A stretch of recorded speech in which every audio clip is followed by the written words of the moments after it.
Welcome to the start of the week, and I want to give you a couple of tips when it comes to motivation, because motivation is a conversation that I have quite regularly with a lot of clients, especially when they're starting out.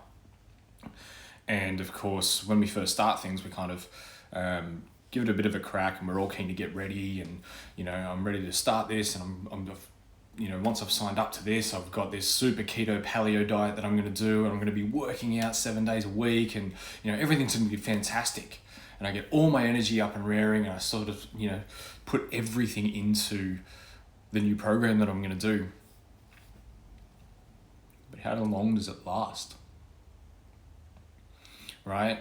How long do we actually stick with it and see it through to the end? If you're anything like me, you'll start a project and it takes some real drive to really finish it.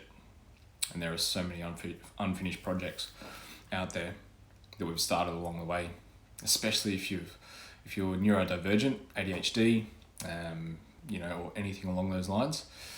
Then starting and stopping and getting distracted is one thing, and then obviously we judge ourselves for that, and we know that that's the path that we normally take. So we stop ourselves. We hold ourselves back from starting new things, knowing that, I don't know if I'm going to be able to finish it, and I don't know if I can fit it in, and where do I find the time, and where do I find the motivation to start? So I want to give you two key perspectives when it comes to motivation. The first one is finding why. Now, it was just last week that a member had a cardiac arrest. A client of mine had a cardiac arrest, and I was in the position to provide CPR. And thankfully and luckily, that man is almost ready to come back to training. He's fantastic. He's made a brilliant recovery, unexpected. He's part of the 10%, and he's fighting fit, to be honest. And that is credit to his lifestyle. But seeing that man and going through that experience for me, and I wish I could give that experience to you, but seeing him go through that is really a driving factor in why I'm doing what I do, and all the training courses that I've done, and all the training that I do, and my own diet, my own motivation to continue things. So I want you to find your why, find something that drives you, and whether that's your health, whether that's the impact that your health has on your lifestyle, whether that's the relationships that you have or wish you had, whether that's your kids, looking in their eyes. The man that I helped last week was able to enjoy Father's Day this weekend with his kids, because of my being there and the ability that I had to do that. Now, there are so many things that led to that event just being lucky.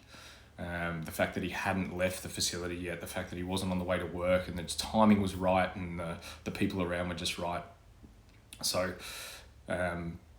what I mean by that is find something that lines up for you, and find your why as to why you need to get started, because you know what to do. Like, let's be honest, you know what you should be doing, but there's a reason you're not doing it. So find something that is big enough to motivate you to start.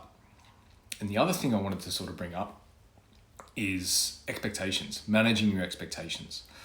Because of course, whenever we start a new project, like I said before, we want to go in all gung-ho, and I want to be there 5 days a week and punching out these numbers and achieving these great things, and obviously making the progress that I want to make. But of course, a plan is only as good until someone gets punched in the face, right? So we want to bring the expectations back a little bit.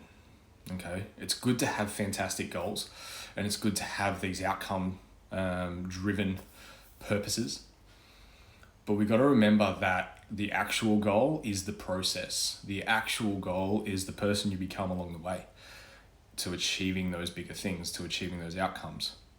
So consider inertia, because getting started on a new project is really overcoming inertia. All right, if you're trying to create a massive goal of strength training every day, and doing some cardio, and taking on a new diet, and all these other things, whatever that goal is, if you're making it too large, well, then it's like you're trying to push a Mack truck with a handbrake on, right? But if you break that down into smaller goals and you just take one of the wheels off the Mack truck, then you can lift it and push it yourself. So overcoming inertia requires effort. So we need to start slowly, all right? Take the handbrake off, start slowly, build up one day at a time, build up one extra step at a time, all right? This is how you achieve great things. This is how you achieve big things over a long time, and it's sustainable. And this is kind of the biggest thing, because we can sign up for this next 6-week challenge, and we can sign up for this U-Butte program off bodybuilding.com or whatever it is, but we stick to it for about a week, or we stick to it for the 6 weeks that we're there, and then we fall back into our old habits because none of it's sustainable. So the way to make sustainable change and to really overcome inertia and really overcome the need for motivation itself is making small sustainable changes along the way. All right, pick one thing and do that every day for the next 7 days. And if you don't get it, that's okay. All right, let's be honest. If you do something that is fantastic for your fitness, is fantastic for your health, or even just aligning you up into whatever goal you choose, it doesn't even need to be health and fitness. But if you've set a goal and you do something towards that goal if you do it every day for the next 7 days, obviously you're going to make massive progress. But if you do it twice out of those 7 days, that's still progress, right? And it's better than doing nothing. So the key to get started is to, and I know it sounds simple, and it is simple. That doesn't mean it's easy, but keeping it simple, the key is to get started, but bringing those expectations back. I hope that helps you for the rest of the week.